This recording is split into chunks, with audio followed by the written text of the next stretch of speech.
satıvatkan kerindaşlarımızda ey Allah'ım yenikçilik vergin. Ey Allah subhanahu wa ta'ala şu musafirlarının duasını icabet kılıp pat yakında bizim vatanımızda azat kılıp halkımızda azatlık çıkıp vergin ey Allah. Ey Allah bizim şu dünyada ey Allah'ım azatlık bir vatanımızı tuprağımızı söyüp senin razılığın için la ilahe illallah Muhammedur Resulullah diyen kelimeni E'la götürüp ya Allah'ım yaşımızı nasip kılgın ey Allah. Ey Allah sen bunun kadirsen. Eğer sen bir nersini kalırsan kun feyekun ey Allah'ım. Sen bol deysen o çokum bolu ey Allah'ım. Fakat senin iradandır bu ya ey Allah'ım. Sen bizlerde azatlıkını kalgın ey Allah'ım. İttifaklık, inanlık, mihri, muhabbetlikini kalgın ey Allah'ım. Ey Allah senin razılığın bilen yaşap, razılığın bilen gidişimizi nasip kılgın ey Allah'ım.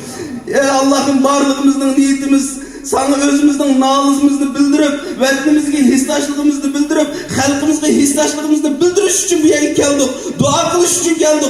Bugün ulug' mübarek cuma günüsüde oturupdimiz ya Allah'ım. Bilip bilmeyen günahlarımızı, bendiçilikte ötkeyen günahlarımızı kechirim kılgın ya Allah'ım. Çünkü sen gafursen, sen gaffarsen, sen tavvabsen ey Allah. Sen barlık günahımızdan kandak çoğun oluşunun kat'i nazar, senin mihribanlığın unudun mu katlıdır ya Allah.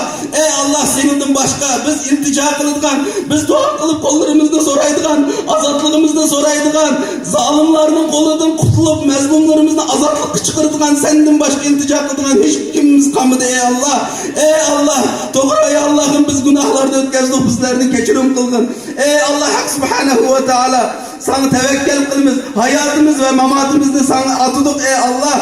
Varlığımızda sana atıdık ey Allah. Hak yoldan bizni tinep gitişimizden sakılgın ey Allah. Şeytanın vesveseleriga egişip gitişimizden sakılgın ey Allah. Eğer egişip ketken bolsak bizni kechirip kılgın ey Allah. Ey Allah hak subhanahu ve teala. Biz aciz bendikenmiz. Biz insankenmiz ey Allah. İnsan var yerde şeytan var iken ey Allah. İnsan var yerde ihtilaflar boladiken ey Allah. Sen bunlarını hemimizde doğru yolumuzu başla ey Allah.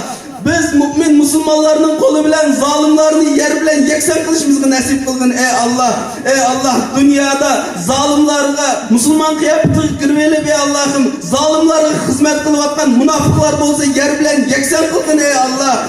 Eğer şularga hidayetke layık olsa sen onu yakşarak bilsen ey Allah hidayet kılgaysan. Rabbena atina fid dunya hasene ve fil ahireti haseneten ve qina azaben nar ve qina azabel kabri ve qina azabel haşri ve qina azabel mizan ve sallallahu ala hayri halqihi Muhammed ve ala alihi ve ashabihi ecma'in bi rahmetike ya erhamer rahimin.